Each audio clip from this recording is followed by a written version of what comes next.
మా బీసీల ఆత్మగౌరవంతో చెలగాటమాడే ప్రయత్నం చేస్తే మమ్మల్ని అడ్డం పెట్టుకొని మోసగించే ప్రయత్నం చేస్తే మీ భరతం పట్టుడు ఖాయమనే హెచ్చరికలో భాగమే ఇవాళ ఈ దీక్షా శిబిరం అని చెప్పి ఇప్పటికే హెచ్చరించి ఉన్నారు. కాబట్టి నేను అన్నగారి దీక్షకి, మీరు చేస్తున్న దీక్షకి సంపూర్ణంగా మద్దతు తెప్పాలని చెప్పి రావడం జరిగింది.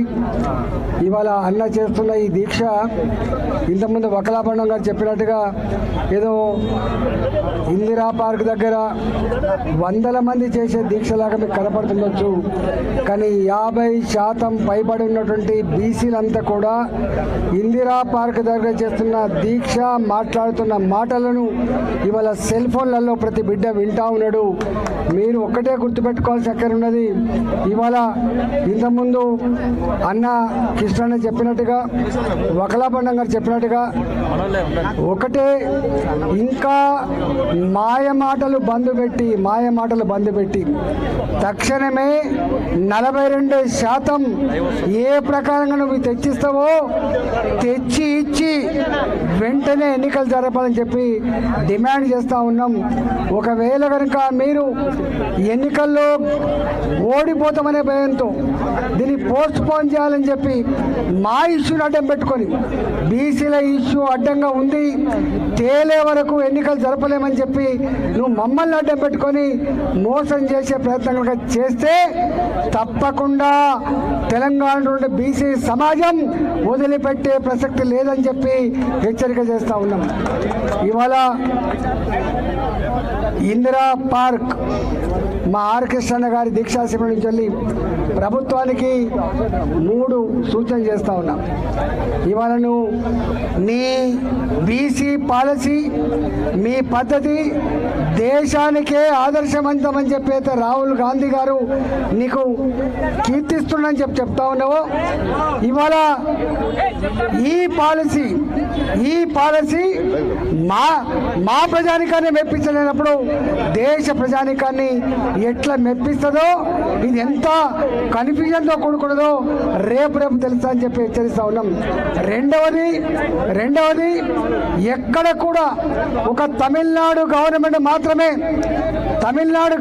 మాత్రమే ఆనాడు 21 మంది ఐఏఎస్ ఆఫీసర్లతో చేయాలనే సంకల్పంతో ఇవాళ విద్య, ఉద్యోగాలలో, రాజకీయాలలో కూడా రిజర్వేషన్లు కావాలని చెప్పి ఆ ప్రభుత్వం మాత్రమే ప్రయత్నం చేసింది. వాళ్ళు కేవలం అప్పటి కమిషన్ కోసమే కాకుండా ప్రతి 10 సంవత్సరాలకోసారి ఆ రాష్ట్రంలో ఉన్నటువంటి సామాజిక, ఆర్థిక, విద్యాపరమైనటువంటి రిపోర్టు కూడా ఎప్పటికప్పుడు సబ్మిట్ చేస్తూ ఉన్నారు. కమిట్మెంట్ ఉంటే తప్ప లేకపోతే ఇది అమలే ప్రసక్తి లేదు.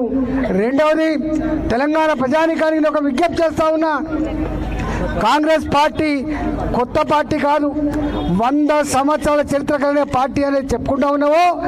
100 సంవత్సరాల చరిత్ర కలిగిన పార్టీ ఈ రాష్ట్రంలో ఇవాళ 1956లో రాష్ట్రం ఏర్పడితే ఆనాటి నుంచి వెళ్ళి ఇవాటి వరకు కూడా నీ పార్టీ 50 సంవత్సరాలు పరిపాలిస్తే ఒక్క బీసీ ముఖ్యమంత్రి అనేది చేసినవా అని చెప్పి నీ కాంగ్రెస్ పార్టీని అడుగుతా ఉన్నా, రాహుల్ గాంధీ అడుగుతా ఉన్నా.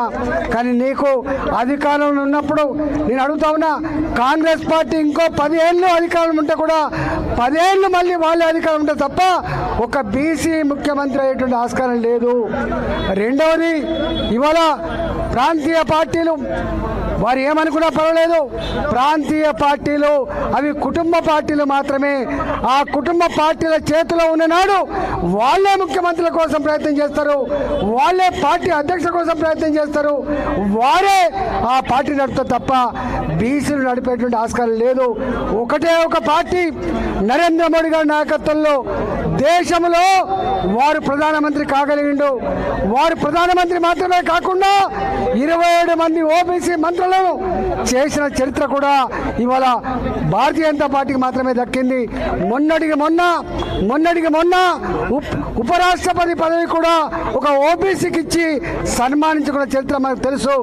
ఇదే నరేంద్ర మోడీ గారు ఎన్నికల ముందు ఎల్బీ స్టేడియంలో బాధ్యత వచ్చి స్వతంత్రం వచ్చినప్పటి నుంచి ఇప్పటి వరకు 52% ఉన్న బీసీలకు ఏ పార్టీ కూడా ముఖ్యమంత్రి పదవి ఇవ్వలేకపోయింది.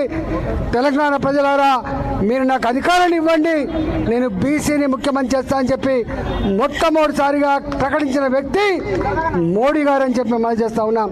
అందుకనే ఒక జాతీయ పార్టీగా ఓబీసీలకు సముచిత ప్రాధాన్యత ఇచ్చిన పార్టీగా, దేశానికి ప్రధానమంత్రిని అందించిన పార్టీగా రాబోయే కాలంలో తప్పకుండా మళ్ళీ బీసీలకు రాజ్యాధికారం కట్టబెట్టే సంకల్పం, ఆ బాధ్యత భారతీయ జనతా పార్టీ తప్పకుండా తీసుకుంటుంది. ఇవాళ ఈ 42% రిజర్వేషన్ అవుతుందో దానికోసం సంపూర్ణంగా మీకు అండగా ఉంటామని తెలుసుకున్న భారత్ మాతాకి